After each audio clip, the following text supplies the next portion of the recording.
22 बरसों तक निखिलेश्वर साधना क्षेत्र में रहे डटे।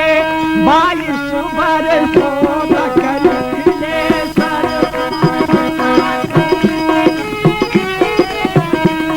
अगणित बाधाएं आने पर भी कर्तव्य मार्ग से नहीं हटे।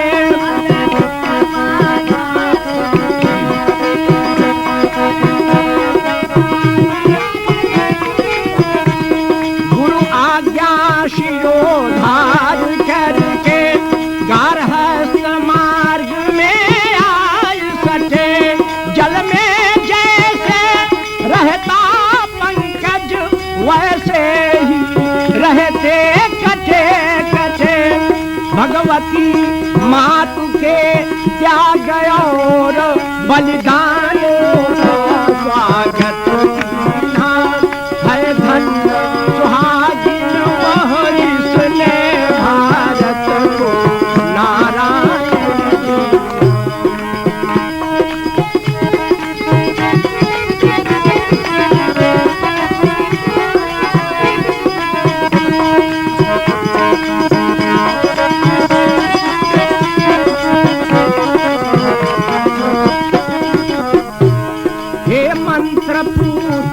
तेरे चरणों में नतमस्तक है विश्वयाज। हे तंत्र यंत्र निर्माता तूने ये असंभव कई काज।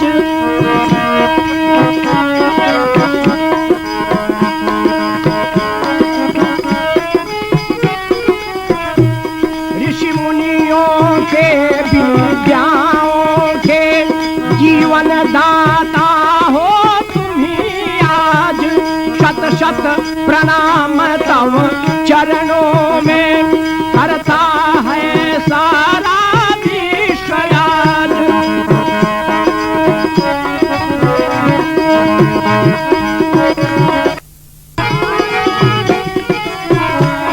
गुरुदेव कृपा कर भोला की सारी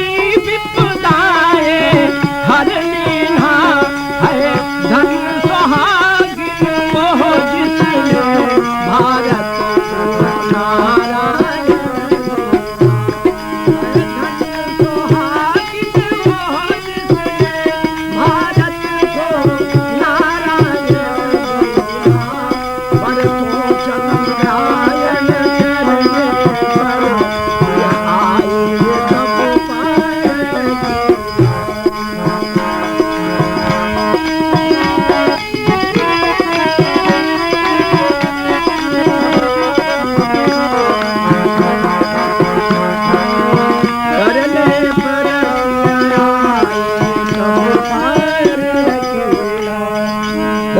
भगवती मातु की जय।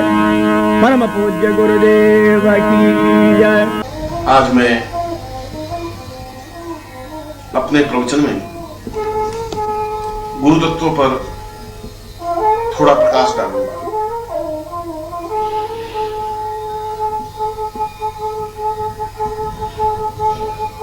गुरु हमारो गोत्र है। इसका अर्थ यह हुआ कि शिष्य में एक नवीन चेतना स्फुरण हुआ, एक नवीन बात उसके मन में आई। उसके मन में यह भावना आई कि अगर मैं केवल गुरु को प्रणाम करता हूं या उसका वंदन करता हूं या उनकी पूजा अर्चना करता हूं या उनको भोग लगाता हूं या उनका दीपक प्रज्वलित करता हूं या गुरु मंत्र का जाप करता हूं, यह तो केवल बाह्य परिधान है, बाह्य आधार है। इसकी अपेक्षा तो मैं स्वयं अपने आप को पूर्ण रूप से समर्पित कर दूं, यह बहुत बड़ी बात है। और अपने आप को पूर्ण रूप से समर्पित करने की पहली क्रिया है कि न मेरा शरीर का अस्तित्व रहे, न मेरे प्राणों का अस्तित्व रहे, न मेरे रक्त का अस्तित्व रहे, न मेरे जीवन का अस्तित्व रहे। जब कोई अस्तित्व ही नहीं, जहां मैं अपने आप को पूरी तरह से मिटा दूं, विसर्जित कर दूं। और शिष्य तो यहां तक सोचता है कि मैं अपने कुल को समाप्त कर दूं, कुल की भी जरूरत नहीं रखूं। मुझे आवश्यकता नहीं है कि मैं किस कुल में जन्म लिया है और मैं किस वंश का हूं। वो कहता है कि मेरी कोई जाति नहीं है, मेरा कोई नाम नहीं है, मेरा कोई माता पिता नहीं है, मेरी कोई सामाजिक परिवेश नहीं है, क्योंकि यदि मुझे पूर्णता प्राप्त करनी है, यदि मुझे समर्पित होना है, यदि मुझे समर्पण करना है, तो फिर मेरा किसी प्रकार से कोई अस्तित्व रहे ही नहीं। और मेरा अस्तित्व रहा तो फिर मेरे जीवन का प्रयोजन, मेरे जीवन की सार्थकता ही क्या रही। इसलिए अगर इस शरीर का कोई नाम होगा भी तो गुरु स्वयं अपने आप इसका नाम रखेंगे, क्योंकि आज तक इस नाम से, जो मेरा नाम है, इस नाम से तो मैंने जीवन में छल, झूठ, कपट, असत्य, न्यूनताएं बहुत रखी। उसे क्या लाभ होगा? उन असत्य और झूठ और छल और कपट और सारी गंदगी को लेकर के मैं गुरु के चरणों में समर्पित होऊंगा भी तो कैसे होऊंगा? मैं नया नामकरण चाहता हूं। आज से मेरा नया नाम हो, आज से मेरा नया धर्म हो, मेरी नई जाति हो, मेरा नया परिवेश हो और मेरा नया गोत्र हो। यहां शिष्य का एक नवीन चिंतन, नवीन भावभूमि, नवीन सरणी स्पष्ट होती है। वो ये कहता है कि मेरे जीवन का मूल उत्स जो गोत्र है, और गोत्र का तात्पर्य है कि मैं किस रक्त प्रवाह से संबंधित हूं, मेरे पिता, दादा, परदादा और मेरा इस वंश परंपरा के अंतिम बिंदु किस देवता या किस ऋषि से संबंधित है, मैं अपना गोत्र ही परिवर्तित कर देता हूं।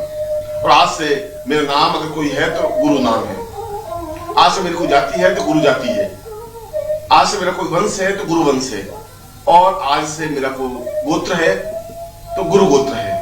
गुरु अमार गोत्र, गुरु अमार जाति। यह शिष्य की एक श्रेष्ठ स्थिति है, इस सृष्टि की एक महत्वपूर्ण स्थिति है, क्योंकि इस महत्वपूर्ण स्थिति के लिए ही गुरु बिल्कुल इंतजार करता है। गुरु की सबसे बड़ी विशेषता यह है कि गुरु बहुत कुछ देना चाहता है, गुरु की देने की इच्छा आकांक्षा है। प्रत्येक गुरु ये चाहता है कि मैं शिष्य को योग्यतम बनाऊं, समर्थ बनाऊं, अद्वितीय बनाऊं, ऐसा बनाऊं कि वो अपने जीवन में सफलता प्राप्त करे। कोई गुरु ये नहीं चाहता कि मेरा नाम हो, या मैं ही दुनिया में पूजा जाऊं, या समाज मुझे पूजा करे, या समाज मेरी स्तुति करे, अर्चना करे। यह तो उसके गुणों से और उसके विद्वत्ता से, उसकी श्रेष्ठता से, उसके ज्ञान से अपने आप स्वयं लोग प्रभावित हैं ही, लोग प्रभावित हैं। पर गुरु इस बात के लिए प्रभावित है कि मैं कुछ इससे तैयार करूं। शंकराचार्य ने अपने एक श्लोक में कहा है, पूर्वात्मतम पूर्वसरैव रूपम शिष्योत्परम पूर्णमेव तिथ्यम। मेरे जीवन का सबसे बड़ा सौभाग्य होगा कि मुझे कोई शिष्य मिले, ऐसा शिष्य मिले जो अपने आप में पूर्ण रूप से समर्पित हो, अपने आप से पूर्ण रूप से फना होने वाला हो, अपने आप को उत्सर्ग करने वाला हो, आगे आए। कबीर कह रहा है कि कबीरा ये घर प्रेम का, खाला का घर नाही, शीश उतारे भूई धरे वो पैसे घर माही। इस शिष्यता का जो घर है, जो शिष्य बनने की क्रिया है, वो इतना आसान नहीं है। ये खाला का घर नहीं है, ये मौसी का घर नहीं है, ये ऐसी बात नहीं है कि मुंह से शिष्य बोले शिष्य बन गए, ये ऐसा नहीं है। इसके लिए तो पहले बहुत जरूरी है कि शीश उतारे, अपना सिर उतार करके नीचे रख दे, निश्चय कर ले कि मैं मृत्यु को वर्ण प्राप्त कर लूंगा, मैं मर जाऊंगा, समाप्त हो जाऊंगा, अपने आप को फना कर दूंगा, जला दूंगा, अपने आप को उत्सर्ग कर दूंगा।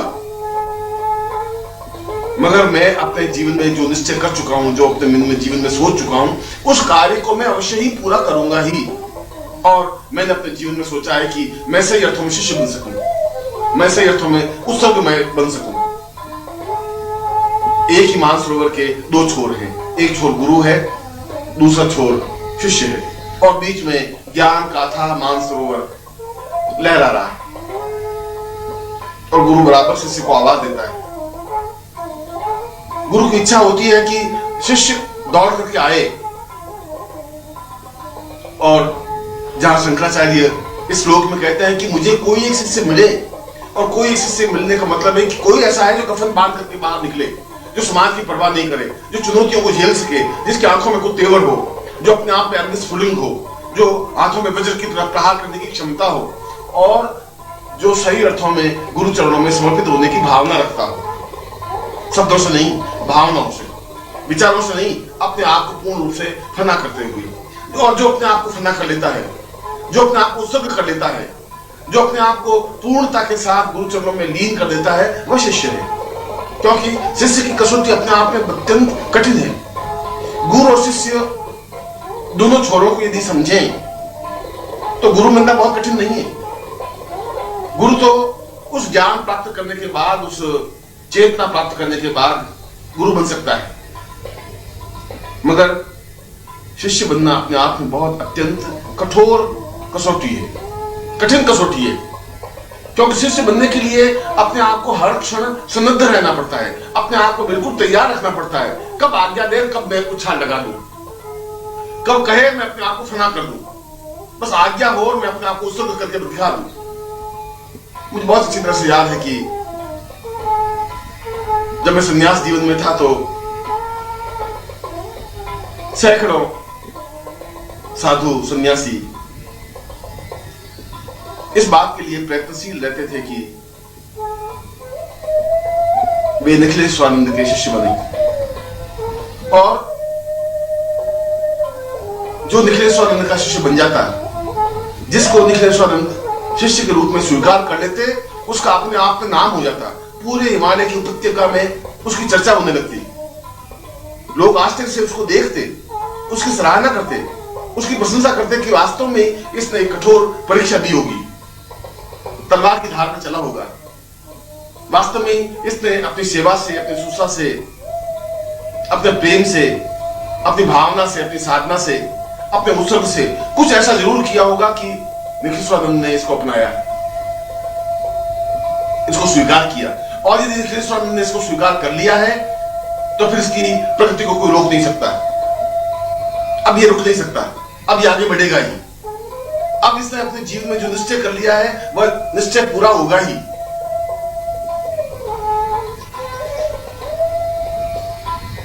और इसी प्रकार उन सैकड़ों सन्यासियों, योगियों, साधुओं में से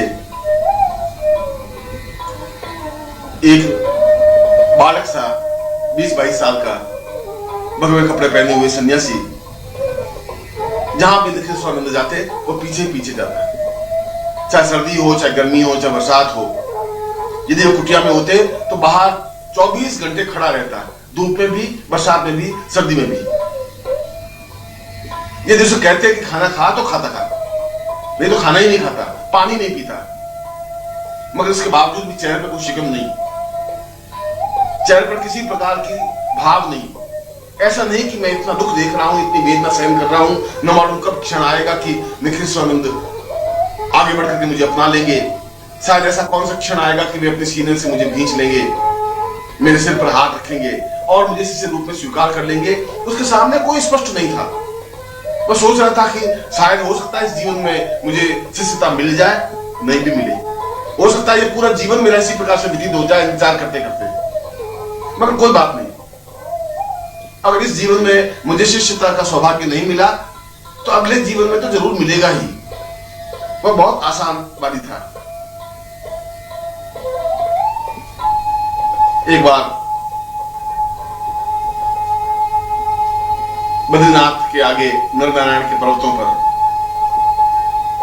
निखिलेश्वरानंद बैठे हुए थे, साथ में 20, 25, 50 शिष्य बैठे हुए थे। और वह कहीं दूर से दौड़ता हुआ, हाँफता हुआ आया और आकर के साष्टांग दंडवत किया, खड़ा हो गया। निखिलेश्वरानंद ने उसे एक क्षण के लिए देखा और एहसास किया कि पिछले 2 साल से बराबर ये छाया की तरह पीछे ही पीछे घूम रहा है।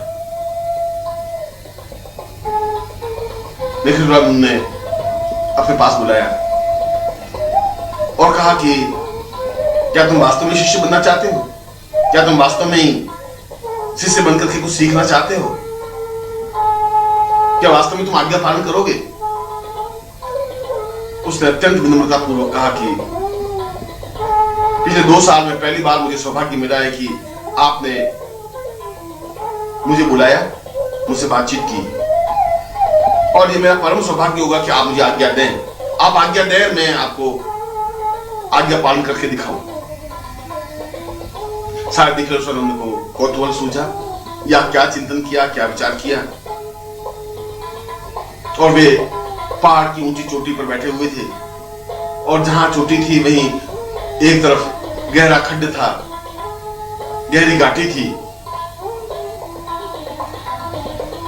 एक सेकंड के लिए निखिलेश्वरानंद ने उस घाटी की तरफ देखा और उसको पूछा कि क्या तुम इस पहाड़ पर से इस घाटी में छलांग लगा दोगे? उसने कहा आप आज्ञा दें, मैं छलांग लगा के दिखाऊंगा। आप आज्ञा दे दें। निखिलेश्वरानंद ने कहा कि फिर तुम छलांग लगा, और उसने इधर उनका शब्द पूरा मुंह से निकला नहीं, उससे पहले ही उसने तुरंत छलांग लगा दी, और हड़बड़ा करके निखिलेश्वरानंद उठे, सारे शिष्य उठे, कोलाहल मच गया। एक जवान लड़के ने आत्महत्या कर दी, प्राण चेतना खत्म कर दी, दौड़े और आधा मील नीचे तक उस घाटी को पार करके जब देखा तो वह व्यक्ति एक शिला पर ध्यानस्थ बैठा हुआ था, और उसके मुंह से केवल निखिलेश्वरानंद गुरुदेव के शब्द निकल रहे थे और कुछ शब्द नहीं था। जगह जगह से शरीर कट गया था, पत्थरों से लहूलुहान हो गया था। उसके बावजूद उसके चेहरे पर एक आनंद की वर्षा थी, एक तेजस्विता थी। उसको ये सौभाग्य का श्रेय अनुभव हो रहा था कि मुझे आज्ञा दी और मैंने आज्ञा पालन करने की कोशिश की। अब इस आज्ञा पालन में प्राण चले जाएं, प्राण बच जाएं, ये तो गुरुदेव जाने। उन्होंने आज्ञा दी होगी, सोच समझ के आज्ञा दी होगी, क्यों दी ये तो वे जाने। शिष्यों ने पौन घंटे के बाद नीचे उतर करके, पौन घंटे तक नीचे उतरे, और उस खड्डे में उतरने के बाद देखा कि वो बैठा हुआ है, जगह जगह से रक्त बह रहा है।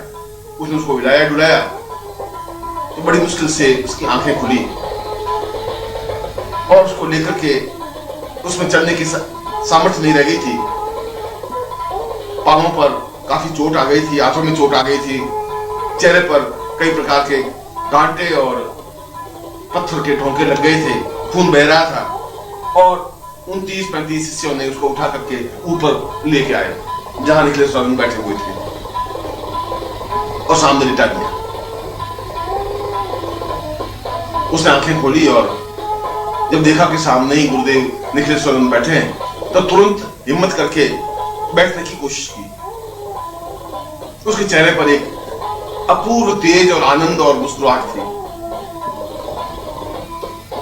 निखिलेश्वरानंद ने पूछा कि कैसा लगा?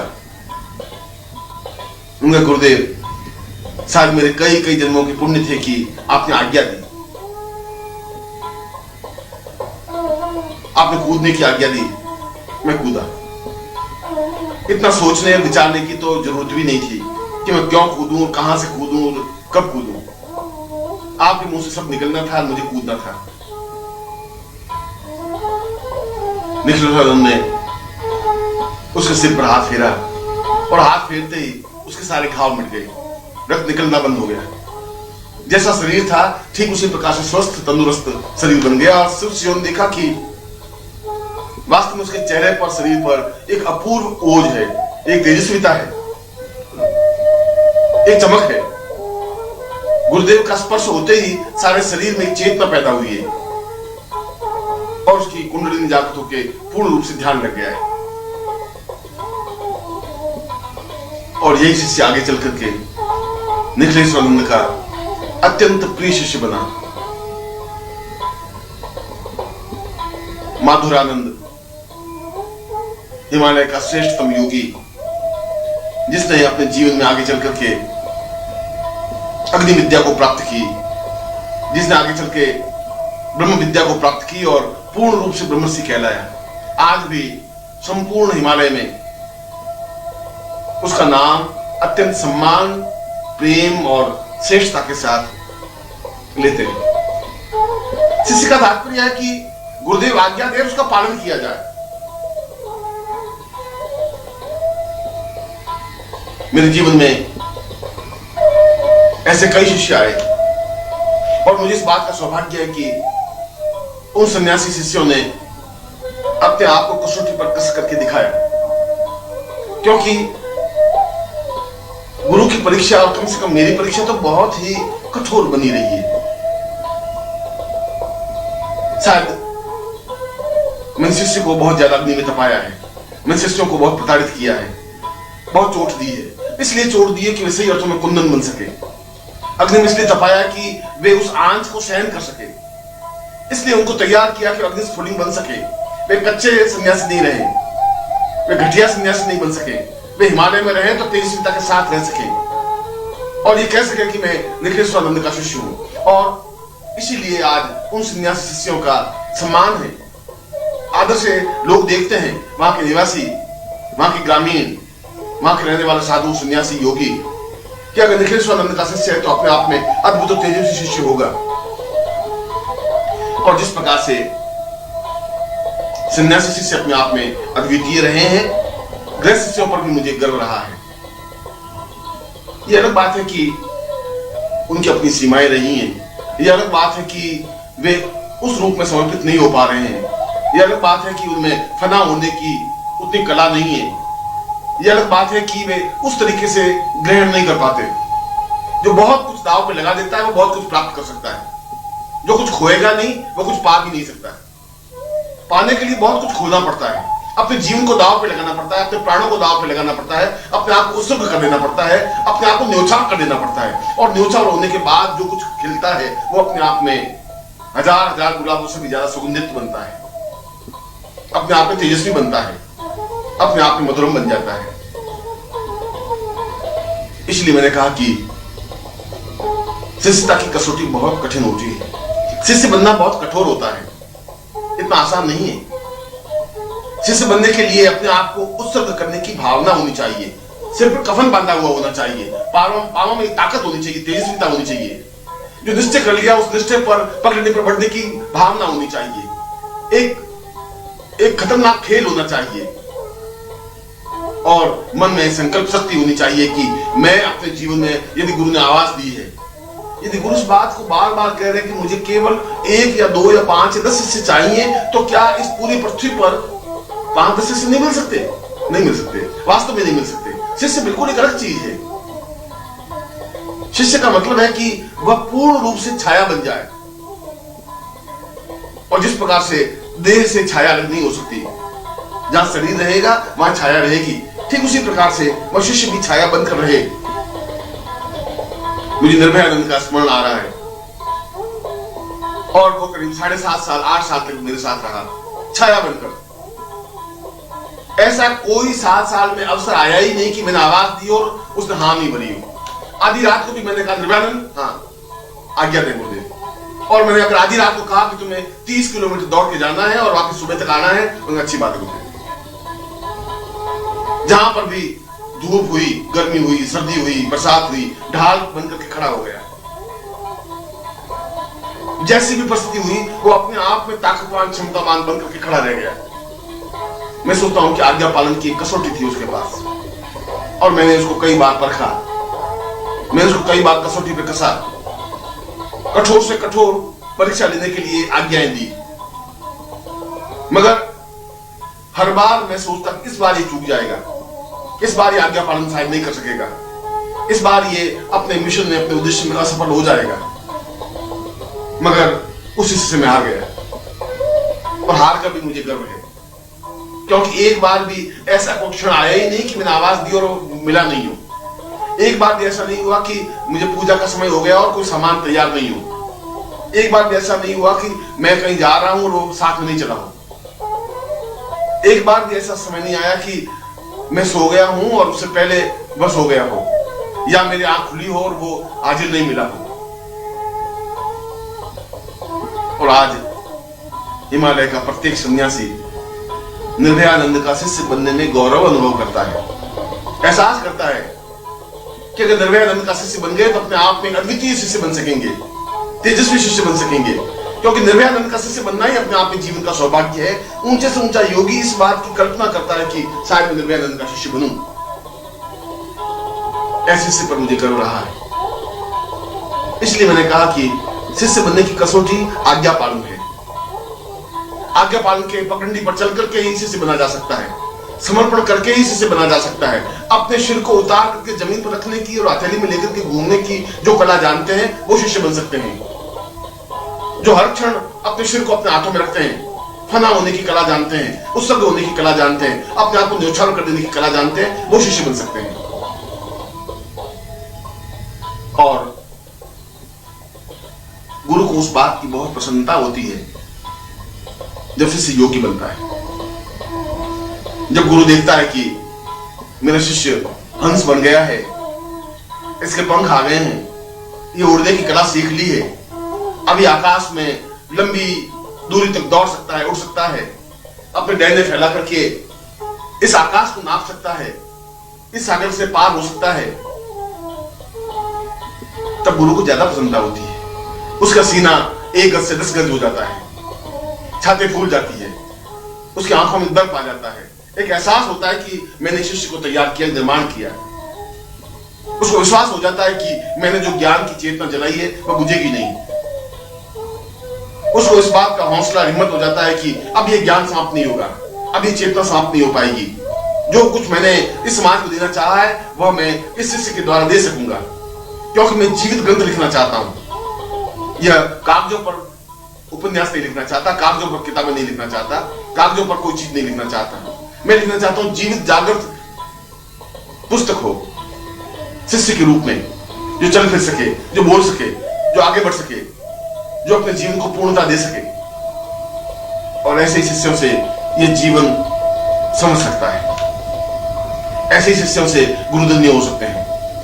ऐसे ही शिष्य यदि 1 या 2 या 4 या 5 या 10 या 12 मिल जाते हैं तो गुरु अपने आप में पूर्ण सफल बन जाता है, क्योंकि शिष्यता तो जीवन का एक पाथेय है, और जो शिष्य नहीं बन सका वो जीवन में कुछ भी नहीं कर सकता। वह जीवन में बिल्कुल असफल होकर के मृत्यु को प्राप्त हो जाता है। एक चांदी के चंद टुकड़े लेकर के जीवन को बर्बाद कर लेते हैं, 2-4 संतान पैदा करके एक कुत्ते की तरह, सूकर की तरह समाप्त कर देते हैं अपने जीवन को। वह शिष्य नहीं बन सकता। जो शिष्यता की कसौटी पर नहीं कसा जाएगा वो मनुष्यता की कसौटी पर भी नहीं कसा जाएगा। जिसने शिष्यता नहीं सीखी वो आज्ञा पालन भी नहीं सीख सकता। जो शिष्यता नहीं सीख सकता उसके चेहरे पर एक भाव, एक तेजस्विता, दृढ़ता नहीं आ सकती। उसके सीने में, एक वक्षस्थल में ओज नहीं आ सकता, उसकी चाल में दृढ़ता नहीं आ सकती, उसका सिर हिमालय से ऊंचा नहीं बन सकता, वो अपने आप में अद्वितीय नहीं बन सकता। अद्वितीय बनने की कला और कसौटी शिष्यता से शुरू होती है और शिष्यता पर ही समाप्त हो जाती है। शिष्य बनकर के शिष्यता तक पहुंच जाना जीवन का एक बड़ा सौभाग्य होता है, जीवन की पूर्णता होती है, जीवन की श्रेष्ठता होती है। वो वास्तव में ही धन्य हो जाता है, स्वर्णिम बन जाता है, आभायुक्त हो जाता है, जीवन का सौंदर्य खिल जाता है, हजार सौंदर्य उसके चेहरे पर खिल जाते हैं। और जहां पुरुष के लिए यह बात लागू होती है वहां साधिकाओं के लिए भी यह बात लागू होती है, शिष्यों के लिए भी बात लागू होती है। शिष्य और शिष्या में तात्विक रूप से कोई अंतर नहीं है, वह चाहे साधक हो, चाहे साधिका हो, चाहे शिष्य हो, चाहे शिष्या हो। जो अपने आप को फरार कर देने की कला जानती है, जो अपने आप को उत्सर्ग कर देने की कला जानती है। मैंने कहा कि जो अपने गोत्र, कुल और नाम और वंश को छोड़ करके उस गोत्र से अपना नाम जोड़ देती है कि गुरु मेरा गोत्र है, गुरु मेरा नाम है, गुरु मेरा वंश है, गुरु मेरी जिंदगी है, मेरी धड़कन है, मेरी चेतना है, मेरे प्राण तत्व हैं, जो इस लेवल तक पहुंच जाती है वह शिष्या कहलाती है। केवल हाथ जोड़ देने से शिष्या नहीं बन सकती, केवल आंखें बंद कर देने से, अगरबत्ती लगा देने से शिष्या नहीं बन सकती। शिष्य बनना तो अपने आप में एक जीवन का सौभाग्य होता है, क्योंकि शिष्य के लिए अत्यधिक कठिन, कठोर कसौटी होती है, क्योंकि उसको एक तरफ समाज खींच रहा होता है, समाज के बंधन उसके पांव में बेड़ियां बंध करके खड़ी होती हैं, और एक तरफ गुरु खड़े होते हैं, उन दोनों के बीच में वो खड़ी होती है। मगर जिसने चुनौती झेली नहीं, जिसने अपने जीवन को उत्सर्ग ही नहीं किया, जो समाज के बंधनों से जकड़ करके रही गई, तो शिष्या बन ही नहीं सकती। वह शिष्या क्या हो सकती है? जो तूफान की तरह बढ़ सकती है, हिम्मत और हौसले के साथ आगे बढ़ सकती है, जो निश्चय कर लेती है मुझे जीवन में वह सब कुछ प्राप्त करना है जो होना चाहिए। क्या होगा एक पति मिलकर के, क्या होगा एक पिता मिलकर के, क्या होगा समाज मिलकर के, क्या होगा 4 संतान पैदा करके, वह तो हजारों लाखों समाज के स्त्रियों ने पैदा किए हैं। मैं कुछ ऐसा करना चाहती हूँ जो अपने आप में अद्वितीय हो, तभी वह मीरा बन सकती है, तभी वह राधा बन सकती है, तभी तो उसका नाम गली गली मोहल्ले में उसका परिचित नाम हो सकता है, जो इस बात को कहे कि सूली ऊपर सहज पिया की किस विधि मिलनो होए। मेरे पिया तो सूली के ऊपर हैं, क्योंकि जितना सूली पर चढ़ने से दर्द और दुख और वेदना सहन करनी पड़ती है, इस समाज को उतनी वेदना मुझे सहन करनी पड़ेगी, और मैं इस वेदना को सहन करूंगी ही, क्योंकि इस वेदना सहन करने के बाद में जो मुझे गुरु मिलेंगे वो अपने आप में अद्वितीय आनंद की अनुभूति होगी, अद्वितीय श्रेष्ठता और प्रेम का पराकाष्ठा होगी। उस दुख की घाटी को पार करके जब सुख की अनुभूति होती है, वो अपने आप में एक अद्वितीय अनुभूति होती है, अद्वितीय चेतना बनती है। इसलिए शिष्य के लिए चुनौती ज्यादा मजबूत होती है। शिष्यता के लिए और शिष्य के लिए अपने आप में ज्यादा ताकत, ज्यादा क्षमतावान चाहिए। और मुझे अपने जीवन में जहां शिष्य मिले ऐसे शिष्याएं भी मिली, यह मेरे जीवन का सौभाग्य है। मुझे श्रेष्ठतम गुरु मिले, श्रेष्ठतम शिष्य मिले, श्रेष्ठतम शिष्याएं मिली, प्राण चेतना मिली, जीवन के सौभाग्य मिले, और मुझे उन सब पर गर्व है। प्रश्न ये नहीं है कि हम क्या सीखें, प्रश्न यह भी नहीं है कि साधना का मूल उत्सव, मूल मर्म क्या है। साधना बहुत छोटे लेवल की चीज है। जब आदमी अ आ ई सीखना चाहता है बालक, साधना कुछ वैसी चीज है जिस प्रकार से बालक अगर अ आ ई सीख लेता है तो दीवारों पर, स्लेट पर, जमीन पर, रेत पर चारों तरफ लिखने की कोशिश करता रहता है, क्योंकि वो ये बताना चाहता है कि मैं अ आ ई सीख गया हूं। जिसका मन दिग्भ्रमित है वह भी इसी प्रकार से जब एक मंत्र प्राप्त हो जाता है, एक साधना प्राप्त हो जाती है, तो चारों तरफ उसको बिखेरता रहता है, बताता रहता है कि मैंने बगलम की साधना सिद्ध की है या बगलम की साधना कर रहा हूं। इससे तो कुछ नहीं हो सकता। यह जीवन की श्रेष्ठता का उपाय नहीं है, यह तो प्रारंभिक बिंदु है। अ आ ई सीखना चाहता है बालक, साधना कुछ वैसी चीज है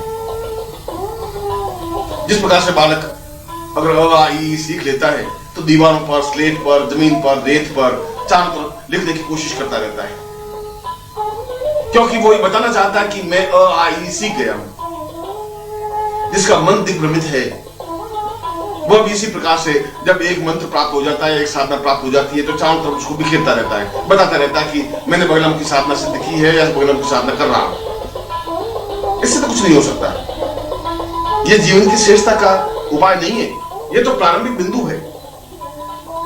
जीवन की श्रेष्ठता तो साधना से आगे बढ़ने की क्रिया है। यद्यपि साधना जीवन का आवश्यक तत्व और धर्म है, क्योंकि साधना के माध्यम से हम अपने जीवन के सारे प्रयोजन पूरे करते हैं। हमारे जीवन की जो भी इच्छाएं हैं उन्हें हम संपन्न करते हैं, पूरी करते हैं। मगर जीवन की समस्याओं को सुलझाना एक अलग चीज है, और अपने आप को पूर्णता तक पहुंचा देना बहुत अलग चीज है। जीवन में धन, यश, मान, पद, प्रतिष्ठा एक तस्कर के पास भी हो सकती है, एक चोर के पास भी धन हो सकता है, एक घटिया आदमी के पास भी बहुत सुख सुविधाएं की सामग्री हो सकती है, मगर इससे उसकी महानता नहीं बनती। चोर आके चोर ही रहेगा। किसी वैश्या के पास 5 करोड़ रुपए होने से वो समाज में कुल वधु नहीं बन सकती। कुल वधु बनने के लिए उसके जीवन में पूर्णता आवश्यक है, और व्यक्तिगत जीवन की पूर्णता साधना के माध्यम से प्राप्त नहीं हो सकती। व्यक्तिगत जीवन की पूर्णता तो शिष्य बनने से आ सकती है। साधना तो प्रारंभिक बिंदु है, और प्रारंभ में हम चाहे साधना संपन्न करें, चाहे मंत्र जाप करें, चाहे आंख बंद करें, यह तो एक प्रारंभिक प्रकार हुआ। जब हम कुछ नहीं कर सकते तो साधना कर सकते हैं। मगर जो साधना क्षेत्र से आगे बढ़ते हैं, जिनके मन में कुछ हौसला है, हिम्मत है, वे गुरु साधना संपन्न करते हैं। गुरु की तांत्रिक साधना, गुरु की मांत्रिक साधना, गुरु की पाशुपतास्त्रीय साधना, गुरु की चैतन्य साधना, उन चारों साधनाओं को संपन्न करने पर वो उस जगह खड़ा होता है जहां से शिष्यता प्रारंभ होती है, जहां वो एहसास कर सकता है कि अब मैं उस शिष्यता के पथ पर आगे बढ़ रहा हूं। हर क्षण उसके मन में एक ही चिंतन रहता है, एक ही विचार रहता है कि मैं गुरु को किस प्रकार से प्रसन्न करूं, किस प्रकार से उसकी इच्छाओं की पूर्ति करूं, मैं क्या करूं जिससे गुरु जीवन में सुख और सुविधा प्राप्त कर सके। मैं उनके हृदय में अपने आप को स्थापित करना चाहता हूं। किस प्रकार से स्थापित करूं, इसके लिए बार बार जाए, उनके पास बैठे, उनका चिंतन करें, उनका विचार करें। क्योंकि जो जीवन में यदि गुरुता प्राप्त करनी है, यदि गुरुत्व प्राप्त करना है, यदि शिष्टता की कसौटी पर खड़े होना है, तो फिर उसको पंख फैलाने होंगे। जो पंख समेट करके बैठेगा, एक दिन पंख उसके टूट जाएंगे। जो उड़ना भूल जाता है वो जीवन में कुछ कर नहीं सकता।